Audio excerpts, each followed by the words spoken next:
Welcome to your first piano lesson. Today, you're going to learn how to play your first notes using your right hand, and by the end of the session, you'll be able to play 5 different notes with a backing track. We're going to keep it nice and simple. We're not going to mess around with reading any music today. Instead, it's going to be all about learning your way around the piano itself. On the piano, notes are named after the letters of the alphabet, from A all the way to G, and every 7 notes you repeat the pattern. For example, here's the note A, B, C, D, E, F, G. But instead of continuing to H, I, J, K, we simply go back to A on the following note. So one more time. A, B, C, D, E, F, G, A, B, C, D, E, F, G, A. And that pattern continues up and down the instrument. The first note we're going to be starting on is C, and we're going to be playing that with our right hand thumb, or our first finger. Now, the easiest way to remember where C is on the piano is to recognise that it is always to the left of the 2 black keys. So you find your 2 black keys, not the 3 black keys, because the black keys are grouped in 2s and 3s, 2 black keys, and C is just to the left of them. So here's a C, here's another C, left of the 2 black keys, here's another one. And that pattern applies, again, all the way up and all the way down the piano. Now, let's play that note together. Join in when you're ready.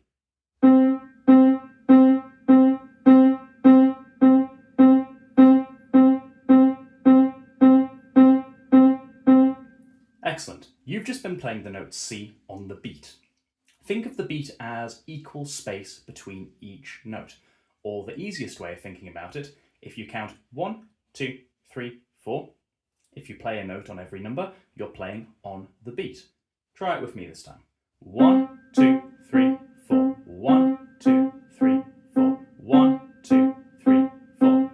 Okay, now we've got that sorted, let's try playing it with the backing track. The backing track we're using is called Beginner Lesson Backing Track version 1 and is available for free on the Andrew Music website store. 1, 2, 3, 4.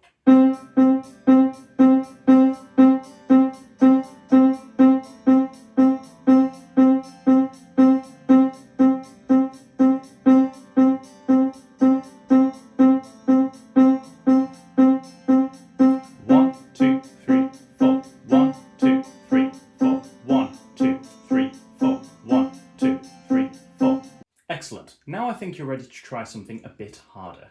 Now we're going to try improvising to that backing track. Improvising is a musical term for making something up on the spot. At the moment when we improvise, think of it as an experiment. Try different things to make the notes sound different instead of simply playing on the beat. One idea you can try is changing the length of each note. For example,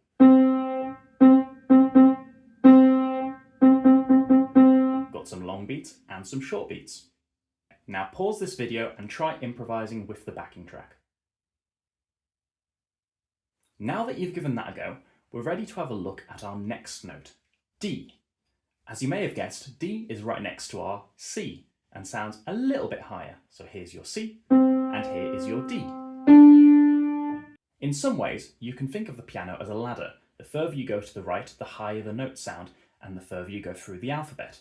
This time we're playing the note D with our second finger instead of our thumb. Each finger has a number, starting with our thumb on 1 and counting all the way to our pinky, that is 5. 1, 2, 3, 4 and 5. Try playing D in time with me. Join in when you're ready. 1, 2, 3, 4. 1, 2, 3, 4. 1, 2, 3, 4. Excellent. Now we're going to try swapping back and forth between C and D on the beat, like this. Make sure you start with your thumb on the C. Try playing this in time with me when you're ready. 1,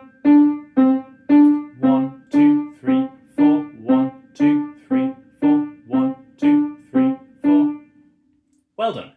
Now pause this video and try improvising with the backing track using these 2 notes. Remember to try and change the note lengths. You could try something like this.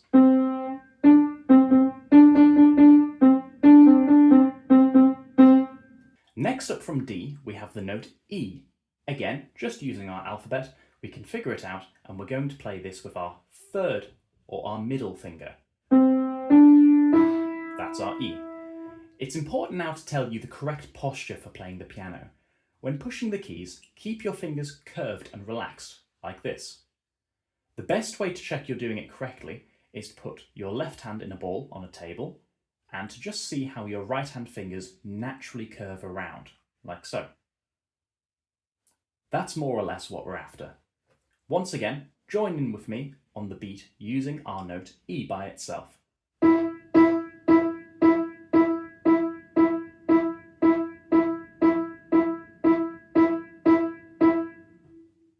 Nice. Now we're going to try using C, D and E to play on the beat, starting on C, making our way up to E and back down like this. And we just repeat that sequence over and over. Now, pause this video and try playing it like this with the recording. Well done. Now pause the video and try improvising with the backing track using these 3 notes. Remember to try changing the note lengths, but this time try to add some gaps between some of your notes. Remember, you don't need to fill every single second with music. For example, you could try this.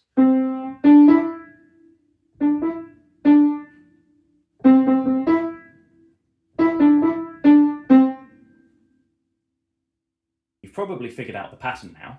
Let's look at our next note. This is F, which we're going to play with our 4th finger of our right hand. C, D, E and F. We're starting to use some of our weaker fingers now. Our first 3 we use every day for writing, sports or even playing video games. But fingers 4 and 5 we use a lot less often, so they're going to be a bit weaker. I mention this because you might find it more difficult to push these last 2 notes down, and I just want you to know that this is normal. However, the more you play the piano, the stronger your fingers get, and the less difficult this will be. Anyway, once again, I want you to join in with me, playing on the beat using our new note F.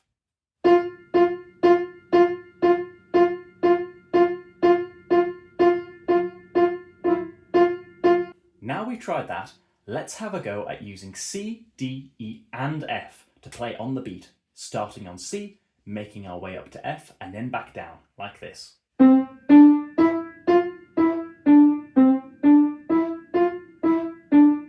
The same as we did with notes C to E, but you're just adding an extra note, that being F. Pause this video and try playing like this with the recording, making sure each note is on the beat. Well done. Now I want you to try improvising with the backing track using these 4 notes. As a bonus challenge, see if you can figure out how to play with some quieter sounding notes as well. Pause this video and give it a go. Great work. Okay, finally we have the last note we're going to look at today, and that is the note G. And we're going to be playing that with our right hand 5th finger, or our pinky finger.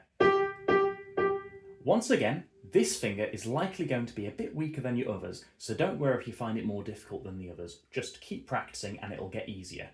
Make sure you're also keeping that pinky finger curved. You're not just bouncing your wrist up and down like that.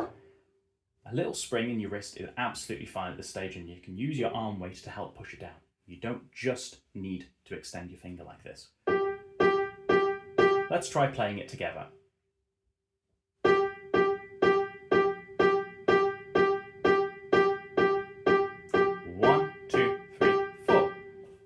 At the risk of sounding like a broken record, I want you to do the same as you did for our C to F exercise, playing the notes C to G on the beat.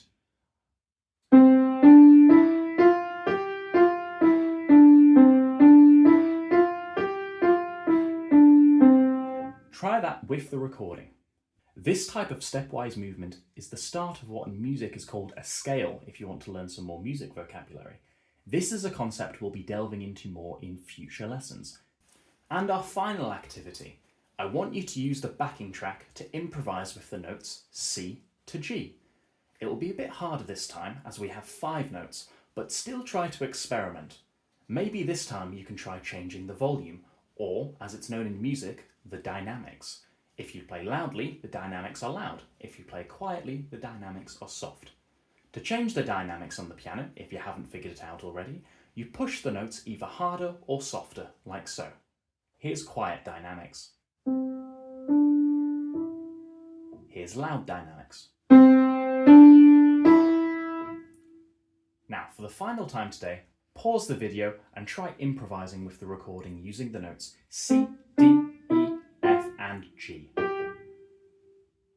Excellent work today. In this session, we've learned how to play 5 notes, how to play on the beat, we've developed our improvising skills on our right hand, and we've experimented with different note lengths and dynamics. Before you move on to lesson 2, I suggest you practice our final improvisation and scale exercises to help improve your confidence with using the right hand on the piano.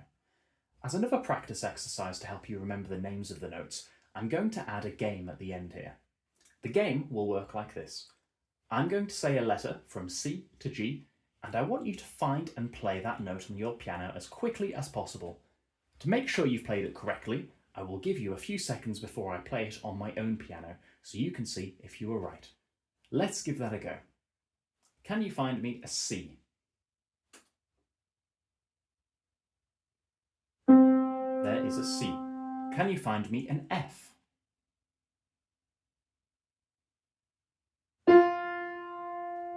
There's your F. Can you find me a D? There's your D. Can you find me a G?